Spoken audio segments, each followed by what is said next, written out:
Well, hello everybody. Good morning, good afternoon, good evening. This is a very impromptu video that I thought I would make since I am waxing the bottoms or the bases of my pots, and I thought I would just show you how I do it very quickly.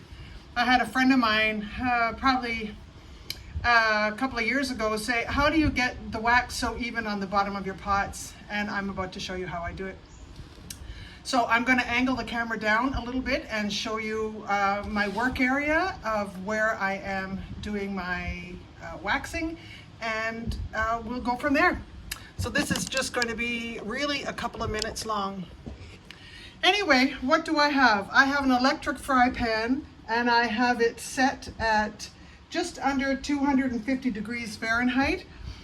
And in it, I have some candle wax. And these are the candles that I use, just basic ordinary candles, paraffin wax.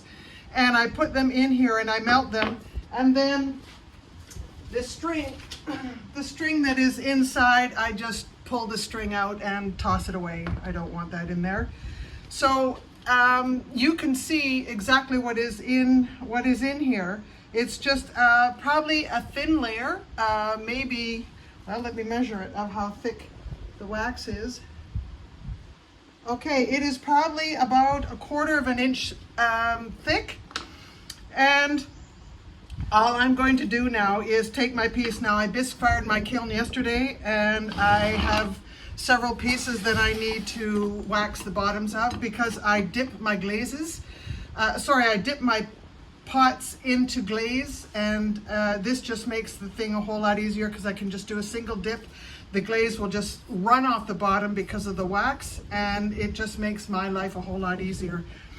If you're brushing on, you may not need it quite so much because you can direct where the brushing goes when you are glazing your piece, and certainly on the inside. But for a dipper, this is really the way to go.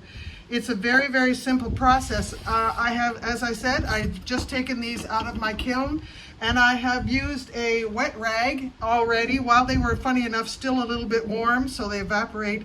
And I just wipe the inside and the outside of the pot to get all the dust off of it because I don't want the dust A, in my wax, or B, in my glaze. What I'm going to do now is, I have been doing this for several years, so it's really fairly easy for me. And I used to put a whole lot of wax inside the electric fry pan, and now I just put a very thin layer. So in fact, my pot can touch the bottom of the pan. I have just added the candles, so in fact my wax level is a little bit high. So all I'm going to do now is just pick up the piece, just very carefully hold it by the edges so that I have room on the bottom. And all I'm going to do is I just look on the side, I carefully put it in, roll it out, I let the wax drip inside the pan. Then I have a fan over here just outside of visual range, and I just hold the pot up to that, and it helps solidify it immediately. And now the bottom of my pot is waxed. And then you see the wax line. And this way you can control how deep your wax line is, if you want a thin one or you want a deeper one.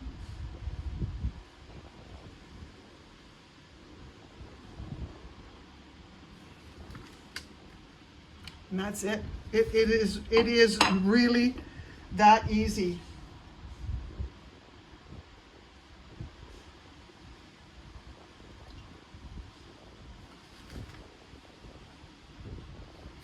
And I have another piece here, which is not one of these little tiny trays, and it's just the same thing. I just want to put wax on the bottom, so I'm just going to hold it.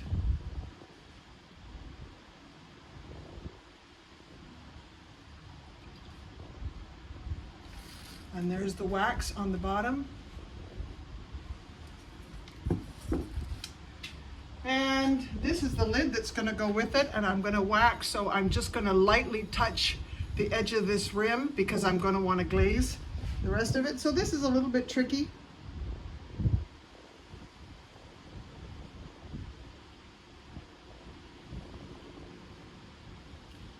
Success. You can see the discoloration where the wax is, and I've just been able to wax the rim of the flange on this pot. And that's about it. There's really not a whole lot much more to show you. It doesn't matter the size of the pot, the process is the same. The only thing is that if you have a piece, okay, so here I have what I call a holiday. You can see that little spot there that didn't get the wax. So I have a brush here on the side that I use exclusively for waxing. It doesn't do anything else. I just dip it in, take a little bit of wax, cover those two little spots that didn't make it, and I'm good to go. And now I don't have any more holidays. So that's it. And I hope this helps for anybody who has trouble waxing or may find this process to be a little bit easier than what you do currently. And well, I don't really have anything more to say. So thank you all very much for watching. I appreciate it. If you like my channel, please subscribe if you haven't done so already. You can like this video if it is helpful. If you have any comments or any suggestions that might make dipping or waxing easier for me, I would greatly appreciate it. But I just thought that while I was doing this, I would just share it with you and hope it helps. So thank you very much. Enjoy your day, and I'll catch you in the next video.